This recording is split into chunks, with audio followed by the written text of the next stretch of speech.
Pria ini memainkan sebuah game yang terhubung dengan dunia nyata. Apapun yang dia lakukan, maka akan terjadi di dunia nyata. Pria ini bernama Max. Ia bekerja di perusahaan Sentinel sebagai tester dari game-game terbaru.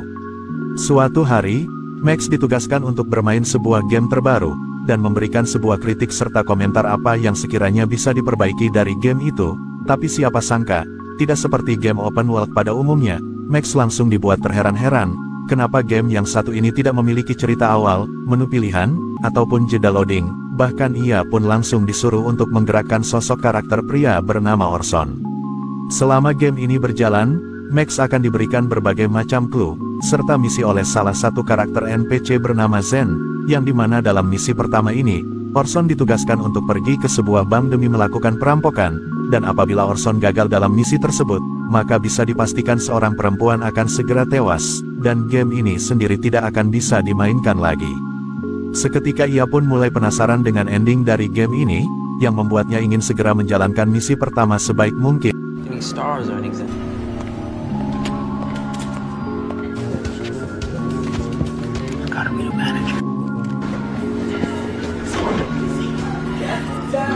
How do I talk to people? Sweet.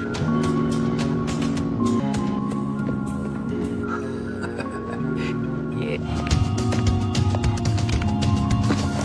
Black button with the cursor over.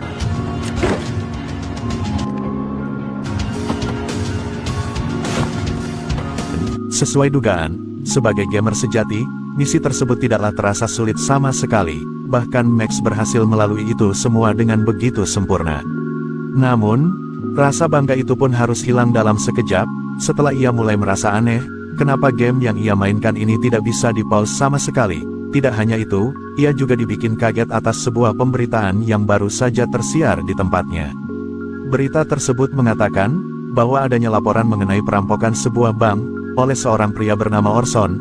Diketahui dari para saksi, Orson adalah mantan pegawai dari perusahaan game Sentinel. Seluruh pikiran Max mulai kacau dan ia tidak pernah menyangka, kalau pengalaman bermain game berujung seperti ini, bagaimana mungkin, seorang manusia dikontrol secara real time yang bahkan seluruh tindakannya benar-benar terhubung dengan dunia nyata. Begitupun halnya dengan sosok dari Zen, yang baru saja dilihat Max sebagai NPC, namun nyatanya, sosok Zen bukanlah sekedar NPC, melainkan ia memang merupakan seorang manusia asli yang keberadaannya bisa ditemui secara langsung. Max sama sekali tidak diperkenankan untuk mematikan ponselnya, ataupun meninggalkan game tersebut selagi belum selesai. Apabila kedua opsi itu dilanggar, maka nyawanya sendiri akan segera hilang pada saat itu juga. Lalu, Zen mengirim $2 juta ke rekeningnya secara cuma-cuma sebagai hadiah dari misi pertama. Dengan bayaran sebesar itu, membuat Max berpikir dua kali untuk memainkan game tersebut. Setelah itu, Max ditugaskan oleh Zen untuk mendatangi sebuah sekolah dan menghabisi seluruh murid yang ada di sana. I'm not doing this.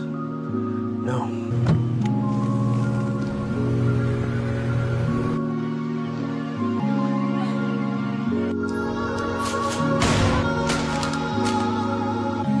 Tragic day for our city.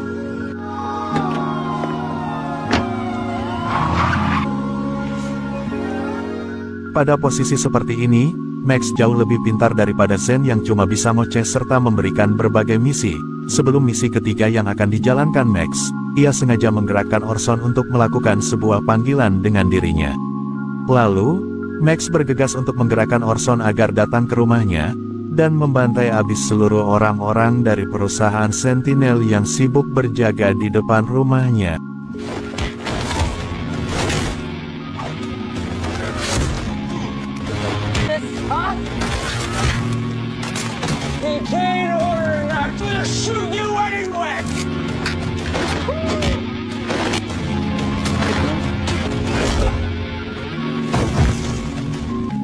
Setelah itu, ia sengaja mempertemukan dirinya dengan sosok Orson.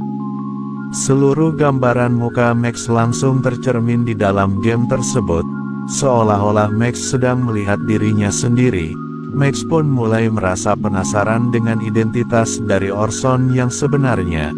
Atas rasa penasaran itulah, Max memohon kepada Brenda alias technical support perusahaan game itu, agar mengaktifkan tingkat kesadaran Orson, dikarenakan Orson masih dikendalikan sebagai karakter game, yang hanya mampu berbicara untuk menyampaikan beberapa informasi.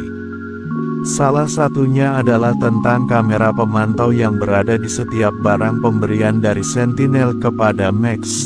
Ketika Max sibuk memeriksa seluruh barangnya, ia tidak sengaja melihat sebuah chip yang berada di lehernya Orson. Dari situ, ia memiliki ide cemerlang untuk memindahkan chip tersebut ke salah satu orang pesuruh dari Sentinel, tapi sayang, Brenda sebagai technical support harus ditembak mati, setelah ketahuan memiliki hubungan spesial dengan Max, alias pacarnya.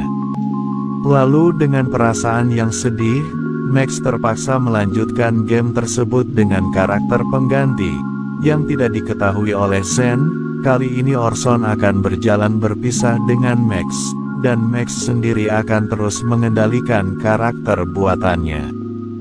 Kemudian, Orson pun tiba di kantor Sentinel untuk mencari keberadaan istrinya yang sedang disekap oleh Zen.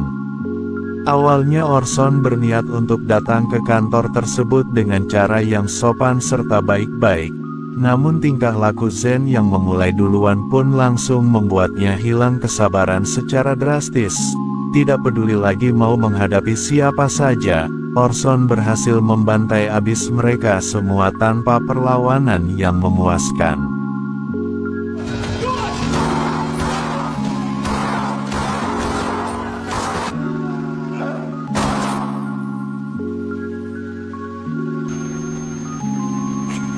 Dan setelah itu, sampailah kita kepada biang kerok dari terciptanya game ini sendiri, yaitu Kincaid. Dia menjelaskan bahwa Orson adalah satu-satunya orang yang tidak setuju dengan pembuatan game tersebut.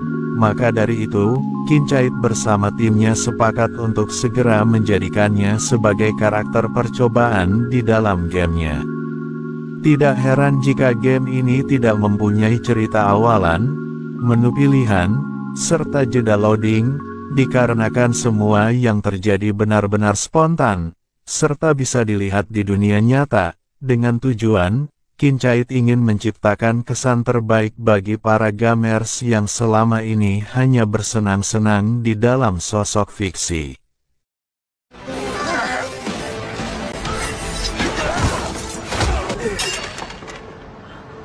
Beruntung, pada momen panas itulah, Max sudah datang tepat waktu dan berhasil membunuh Kincaid dengan menembaknya. Beberapa minggu setelah tewasnya Kincaid, kini Max tidak lagi berprofesi sebagai gamers ataupun penguji game, melainkan ia sengaja diangkat sebagai CEO terbaru dari perusahaan Sentinel, yang dimana kedudukannya sendiri, sudahlah dipilih oleh para penikmat game ciptaan perusahaan tersebut. Cerita pun berakhir. Ikuti terus Sulaiman LS, untuk mendapatkan video selanjutnya.